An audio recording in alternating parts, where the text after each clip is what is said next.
quedado una pregunta en el aire. Eduardo. No, perdón, no había quedado ninguna pregunta en el aire. Yo tenía que continuar el planteamiento de que un país que no tenga metas a largo plazo simplemente no llega a ninguna parte. Es como el niño que no sabe qué va a hacer, qué va a estudiar. Sin embargo, hay el quinto plan de la nación. No establece metas a largo plazo, perdóname. Está el plan 4 de Sidor. No es meta. El plan de beca, nada de eso es una estrategia nacional a largo plazo. Nada de eso. Yo propongo y estoy proponiendo a mi país para que lo vayan considerando, porque esto debe ser objeto de consenso nacional. Esto no es que venga una persona y lo propone y debe ser objeto de consenso. Propongo que nuestro país, como estrategia nacional a largo plazo, como meta específica a 20 años, sea un país eminentemente agrícola, que Venezuela tenga como meta ser una potencia agrícola, por la sencilla razón de que si no nos moriremos de hambre. Por la sencilla razón de que si no nos moriremos de hambre. Por la sencilla razón de que si no nos moriremos de hambre. Nos moriremos de hambre. Nos moriremos de hambre. Ya estamos desabastecidos. Entonces, en el momento cuando el país efectivamente tiene razón, hay que ser un país agrícola. ¿Por qué? Porque tan solo dentro de 10 años no nos va a alcanzar todo el petróleo y todo el hierro para poder pagar lo que nos van a cobrar otras naciones por vendernos comida. Si es que no las quieren vender o no las pueden vender porque ellos la van a necesitar. Entonces, cuando tú dices nuestra meta, ¿podemos nosotros aspirar a ser una potencia industrial? Jamás. Jamás. ¿Con quién vamos a competir? Cuando nosotros lleguemos a desarrollar el plan Sidor 4, ¿dónde estarán las naciones desarrolladas industrialmente? No es que vamos a descuidar los planes industriales, en absoluto, ellos siguen su ritmo que está establecido. Pero como meta nacional, que Venezuela sea un país agrícola. Y entonces tú comienzas desde los niños, los estudiantes de bachillerato, los estudiantes universitarios, los industriales. Cada venezolano sabe que su país debe ir a ser un país agrícola en 20 años. De repente los venezolanos tenemos un propósito común que hasta ahora no tenemos. Y un país que no logre que sus habitantes tengan un propósito común a largo plazo, jamás llegará a ser una gran nación. Entonces, para ti el propósito común es el que Venezuela sea un país agrícola. En 20 años. Ahora, ¿cómo se lo vas a meter en la cabeza a la gente? Porque es cierto que la gente que viene de otra latitud sabe que la tierra de Venezuela se siembra una semilla hoy y da una cosecha mañana. Y tú, que has estado mucho tiempo en Europa, en muchos viajes que has hecho, sabes que de repente los tulipanes se cosechan en las carreteras de Holanda. Ahora, ¿cómo se lo dices a un señor que no está acostumbrado a sembrar la tierra? Miriam, no te has dado cuenta, pero ya comencé a decírselo. Ya este concepto ya está sembrado en la mente de cada uno de los venezolanos que acaba de escucharme. Y ya cada uno de los venezolanos que me acaba de escuchar está pensando efectivamente, nosotros tenemos que convertirnos en país agrícola, porque si no nos vamos a morir de hambre. Porque si no nos vamos a morir de hambre. Porque si no nos vamos a morir de hambre. Nosotros y nuestros hijos, y los hijos de nuestros hijos. Ya el concepto ya está comenzando a germinar. Después tú lo que dedicas es todos los expertos en este país, toda la gente capacitada, que sobra gente capaz en Venezuela, dispénsame. Aquí hay talento, pero por carretadas, simplemente que es desaprovechado. Y a planificar la nación para que logre dentro de 20 años ser consenso hace falta. Sin consenso esto no se puede. Llegue a ser un país eminentemente agrícola. Eso es cuestión de educación, de formación a nivel en las escuelas, como te dije, en las universidades, que cada venezolano sepa cómo. Para eso hay que planificarlo y divulgarlo. Uno evalúa un problema, informa a los interesados acerca de ese problema, después persuade a los interesados de qué debe hacerse y después se toma la acción. Eso no, es una cosa a 20 años que ya he sembrado el germen. Señores, propongo que seamos un país agrícola en 20 años como estrategia nacional de nuestra patria. Ya está sembrado el germen. Pero la plataforma del gobierno no ha hecho nada, Ren, en cuanto a nivel agrícola. Para comenzar, está partiendo de una base equivocada. Ha querido sostener una reforma agraria que no sirve. Ha querido sostener una reforma agraria que sigue el modelo mexicano. La reforma agraria mexicana nace en 1911, Luis, cuando cae Porfirio Díaz, donde fructificó el latifundio, donde solamente una hacienda mexicana medía 1 millón de hectáreas, el 0,5% de la superficie de México. ¿Y para qué? Y como es natural, como una reacción de aquello, cuando viene la Revolución Mexicana, dice no, tenemos que compensar esto a nivel social. El campesino mexicano se muere de hambre. Vamos a hacer la reforma agraria, vamos a dividir la tierra entre los campesinos. Después de 50 años, sin embargo, la reforma agraria mexicana que dividió la tierra y se olvidó de que la agricultura es una agroindustria, que es una industria biológica. El único resultado que te puedo dar para que veas qué pasó con la reforma agraria mexicana es que el 17.5% de los niños mexicanos rurales hoy se mueren de hambre. Y ese es el modelo que sigue Venezuela. En cambio, tú tienes la Unión Soviética, Canadá, los Estados Unidos, que interpretaron la agricultura como debía ser, una industria biológica, donde tú tienes enormes extensiones de tierra, de terreno que abarca varios estados, que la composición de aquel suelo, su pH, su contenido de nitrógeno, la influencia eólica, las aguas de escorrentía, la densidad pluviométrica, todo aquello configura aquello para un cultivo determinado. Y gracias a eso tú tienes el cinturón de trigo en los Estados Unidos, que abarca estados enteros, no importa de quién es la tierra, y se siembra trigo. Y por eso es que Estados Unidos tiene trigo para darle al mundo entero. Y hay estados que son famosos porque ahí se siembra papas, como Idaho, y las famosas papas de Idaho, solo papas. ¿Por qué? Porque eso sirve para eso. Y entonces sus rotaciones de cultivo son en función de para lo que sirve aquel terreno. Ahora compárame ese concepto de agroindustria biológica como es, con el concepto de que tú das 10 hectáreas a un campesino para que siembre o no siembre, le das 10 hectáreas al lado a otro para que siembre rábanos, al lado le das 10 hectáreas a otro para que siembre papas, al lado le das 10 hectáreas a otro para que siembre caraotas, y tienes el resultado de la actual reforma agraria: cero producción agrícola. Es imposible no solamente aumentar la producción de un producto determinado, es imposible aumentar la productividad, porque ¿cómo vas a hacer tú para aumentar la productividad por hectárea?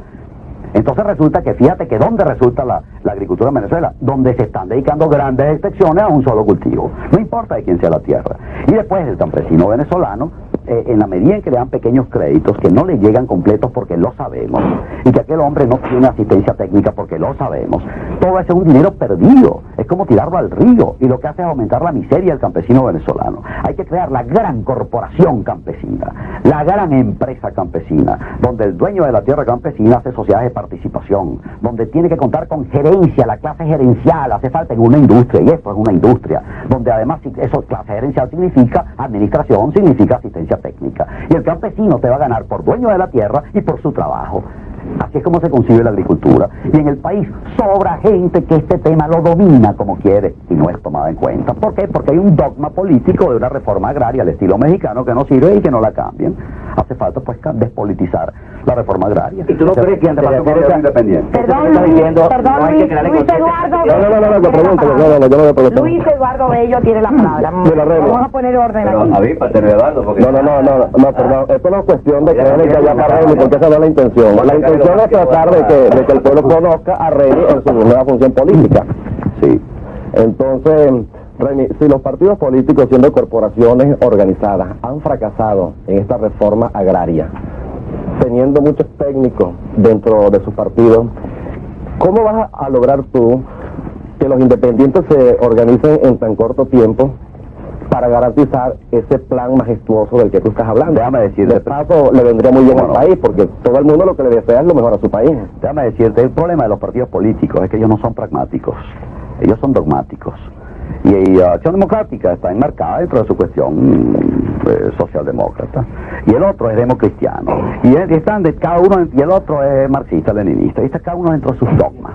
Y entonces se olvidan de que esos dogmas están superados hoy en día. Hoy en día hablamos de interacción de ideas. Hoy en día estamos hablando de otro tipo de mundo que está funcionando, entre paréntesis. Yo lo que estoy es al día con el resto del mundo. Son partidos que están con tesis ya pasadas de moda. Son partidos que sus teorías ya no son operantes dentro del mundo hoy en día. Acción Democrática está con esquemas psicopolíticos de hace 40 años.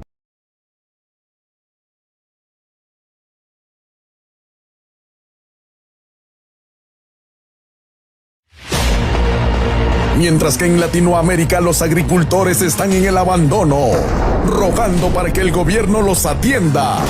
En este país, la agricultura es prioridad nacional.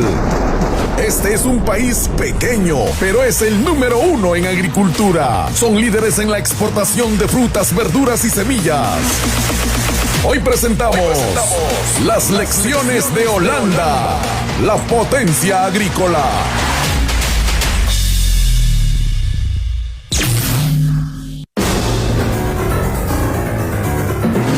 Perú es 10 veces más grande que Holanda, un país que apenas tiene poco menos de 42.000 kilómetros cuadrados. Encima, una quinta parte de su territorio está cubierto por agua, lagos, canales y ríos. Pero mientras Perú apenas exporta algo más de 2.000 millones de dólares en productos agrícolas, los holandeses le venden al mundo más de 80.000 millones de euros.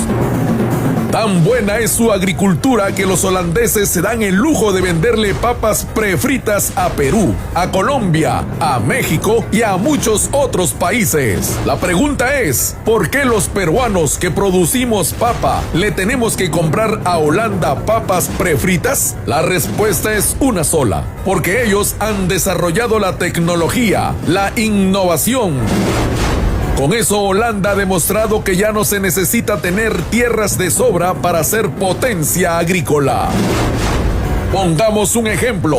Mientras que en muchos países se utiliza más de 100 litros de agua para producir 1 kilo de tomates, los holandeses solo usan 8 litros de agua.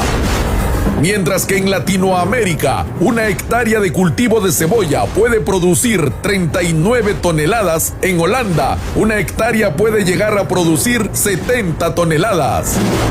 La diferencia está en la tecnología, en la genética de las semillas, en los sistemas de riego, en los fertilizantes, en la mentalidad del agricultor. Hace décadas los agricultores holandeses estaban abandonados, entonces pedían protección del gobierno, pero el gobierno les dijo: señores, la mejor forma de proteger a nuestro agricultor y a nuestro ganadero es aumentando la productividad. Productividad significa producir más, usando menos recursos y trabajando lo mismo. Eso requiere que le apostemos a la ciencia y a la tecnología enfocada en el agro. Aquí es donde entra la visión del gobierno, la mentalidad de las autoridades. Por eso los holandeses crearon una universidad, la Universidad de Wageningen, que hoy es la mejor universidad agrícola del mundo. Las autoridades dijeron: el gobierno pondrá el 50% de los recursos, el 25% lo pondrá la empresa privada y el otro 25% saldrá de la misma universidad. Esa universidad produce conocimiento práctico. Allí investigan cómo hacer que la tierra rinda más, qué fertilizantes usar, qué tecnología aplicar. Por eso es que en Holanda, un agricultor usa drones, tractores inteligentes, riego computarizado, sensores y otras tecnologías propias de su campo. En Europa, Holanda es el número 1 en exportación de frutas, verduras, flores y semillas. Ya dejó atrás a España, a Portugal y a Italia. La agricultura aporta el 10% de su Producto Bruto Interno y ahora la Universidad de Wageningen ha orientado sus esfuerzos hacia una agricultura ecológica y hacia una visión empresarial por parte del agricultor. Queremos que el agricultor vea más allá, que no se vea a sí mismo como un agricultor, sino como un empresario de la agricultura. Al millón.